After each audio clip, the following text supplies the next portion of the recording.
Going behind the scenes at the Homeless Navigation Center at 4th and Grand, Vancouver Public Schools weighing a supplemental local levy increase, and some thoughts on the future of transportation for folks in Clark County. That and more on today's edition of the Weekend Review from ClarkCountyToday.com.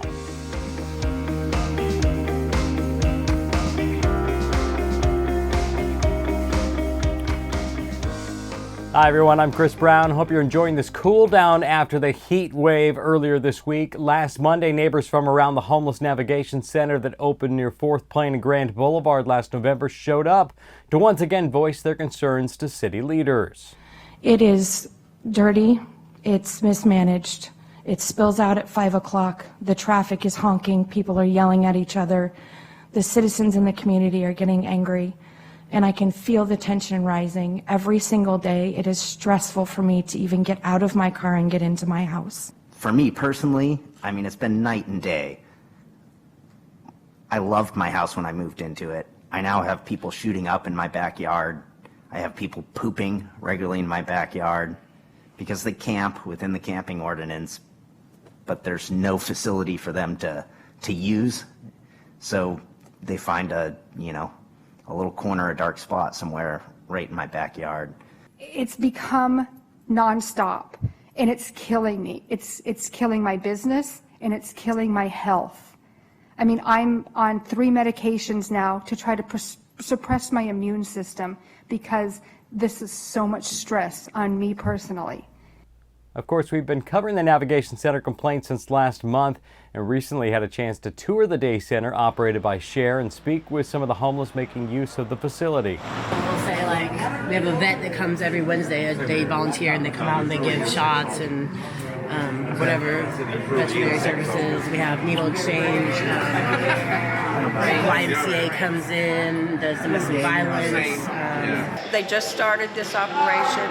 They're still finding their way as far as what kind of services they should offer and what kind of help they should be able to give. I think you're doing a great job. Your view of how the Vancouver Navigation Center functions, it seems, depends largely on which side of the iron fence you are. The day center, which operates from 7 a.m. to 5 p.m., offers a chance at a shower, clean laundry, a safe place to store your stuff, and access to services like housing assistance and job placement. I'm going to pull up my bootstraps and keep on keeping on. I'm going to go forward. I'm going to get a job, get a house. I mean, I'm new to this, but my ex isn't going to win. I have a problem with it. Just bless their hearts, and I just thank God for this navigation center. It's a blessing. This is, I mean, we've been on the street, around the block, tent city, and in the bushes, and muddy, and raining, and cold, and people who want to take advantage of this to have a shower and a bathroom and to come into a nice, safe place with security. You don't have to worry about getting punked or your stuff getting stolen or anything. This is a wonderful place to come. I feel safe here to come do a workout, and not like if I was doing it at a park somewhere and some, youngsters pull up and you're in fear because, you're working out and doing good and they're just trying to cause trouble. According to Share, the number of people using the day center has risen more quickly than expected to well over 100 on an average day. That has led to some adjustments, including the city hiring security and police, ramping up patrols in the area. Neighbors have accused the city of moving too quickly in an effort to clear the homeless out of downtown before the first full summer for the new waterfront park. Share says they are working hard to address concerns within the facility, but it's up to the city to address the complaints around the area. Vancouver police are doing an in-depth study of crime trends since the center opened and hope to have those results sometime in the next couple weeks. This week, we also had a chance to sit down for a half-hour conversation with Vancouver Police Chief James McElvain and asked for his thoughts on the growing issue of homelessness in his city. I impress back to them that what is the solution? Because it's easy to say, well, government needs to do something about it. Law enforcement, you just need to enforce the law. That would solve the problem. But we've tried those things, and it doesn't solve the problem, nor does it really get to the fact that these are human beings, right? Every one of those people are somebody's child. And we forget about that. We make it a faceless situation, and whatever they're doing at the time that is causing us a bit of frustration, we forget about the fact that they're human beings that are in a circumstance that I would suggest that none of us would want to find ourselves. Elvain also talked about the follow-up after several recent officer-involved shootings for Vancouver police, the idea of cameras on officers and in patrol cars, and difficulties recruiting to replace officers who are about to retire. Be sure to check out the full interview at clarkcountytoday.com. Voters for Vancouver Public School District approved a replacement maintenance and operations levy in February at what was then the state maximum $1.50 rate per thousand of assessed property values. But this past month, the legislature approved an increase in the local levy lid to $2.50 per thousand. Now the Vancouver School Board is left to mull over whether to go back to voters and ask for more. The district used over $10 million in one-time funding this year to stave off widespread staffing cuts, but worry that money won't be there next year. At a board work session this week, the consensus seemed to be that it's too early to go back to property owners and ask for more money, but the district plans to conduct a community survey to see if support is there for another small tax increase. In his editorial this week, ClarkCountyToday.com editor Ken Vance revisited one of the subjects he's most passionate about, transportation congestion. Vance shared testimony and conversation from the June Regional Transportation Council meeting. First, Camas resident John Lee asking why the need for a third crossing over the Columbia River was part of the 2008 visioning study, but not a topic of discussion 11 years later. Vancouver resident Ed Barnes then encouraged the RTC board members to keep their eyes on developing an I-5 bridge replacement project first, because there are no funds for more crossings at this time, and the states of Oregon and Washington aren't close to an agreement for plans for a new crossing or corridor. Finally, Clark County Councillor Gary Medvedji asked RTC staffer Dale Robbins about the lack of plans for additional crossings. Much to Vance's dismay, Robbins answered that a third crossing was likely 40 years away. The ongoing conversation surrounding Yacolt Mountain Quarry and the issues raised by neighbors is moving forward. The Surface Mining Advisory Committee had their third meeting at the end of last month and heard from their first guest expert. Representatives from the Land Use Department, the mining operation, and the neighborhood learned about the conditional use permitting process and discussed the results of a countywide survey. Numbers from that survey determined the greatest concern of the community to be the possible environmental hazards of the quarry, and the committee will hear from an expert in air quality or ecology at their next meeting. Vancouver nonprofit Ourganda is launching a new program to bring medical care and kits of essentials to children and their families in remote Ugandan villages.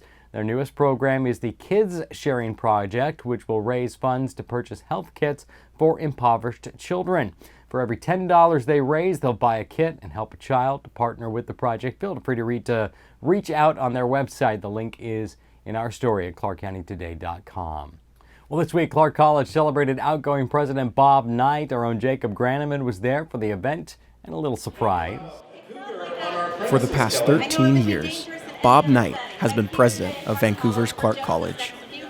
Knight announced this year that he would be retiring at the conclusion of the term.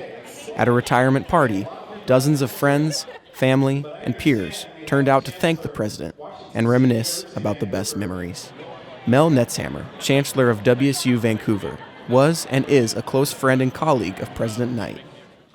He had a special surprise for his friend, the president. Relationship between Clark College and Washington State University, Vancouver. On behalf of President Kirk Schultz for WSU, WSU Vancouver, the WSU Alumni Association, and the WSU Board of Regents, today we are proud to make Bob Knight an adopted Coug. The foundation that Bob has put in place for the partnership that we have is really, it's set, it's wonderful, it will continue long past either of us. That opportunity to really be just so focused on a partnership that is not about the players, but is about the people that we serve. I would just say that it's a great mission here at Clark College, helping students, one student succeed at a time, and you're doing a valuable work for our community, and I say just keep it up. And I know we don't get paid as much as we want to for the work, but just keep it up because you're making a difference in our community. For ClarkCountyToday.com, I'm Jacob Granneman.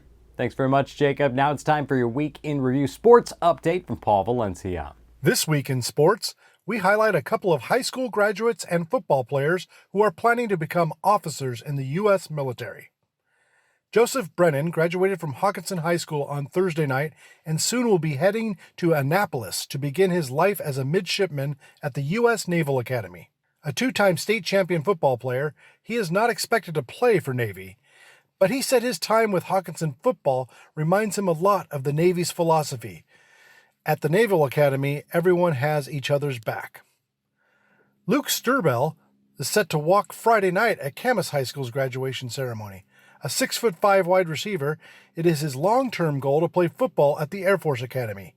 He is going to the Academy's prep school for a year, and then, if all goes to plan, he will be in the Academy beginning in the summer-fall of 2020. By the way, this will not be the first time a Clark County athlete has gone the way of prep school first at Air Force. Evergreen's Brody Bagnall went to the prep school in 2015, then played for the Falcons, becoming one of the leaders of the team in his final season last fall. Soon, he will be going to flight school. This is also the last week in the career of Heritage Athletic Director Leta Meyer. She has been with Evergreen Public Schools, first with Mountain View and then at Heritage, since 1982. She pretty much knows all the ins and outs of the Greater St. Helens League operations. The other ADs don't have to worry too much, though. She said she is just a phone call away if they have any questions. Happy retirement, Leta. All right, thanks, Paul. And that's just a quick check of some of the great stories you'll find fresh this week at ClarkCountyToday.com. Be sure to follow us on Facebook, Twitter, and Instagram to be the first to know when stories are posted and share your thoughts and opinions, politely, of course. And you can always send us story ideas and news tips via email. Very simple, news@ClarkCountyToday.com. For all of us at Clark County Today, I'm Chris Brown. Thanks so much for watching. Have a great weekend. We'll talk to you next week.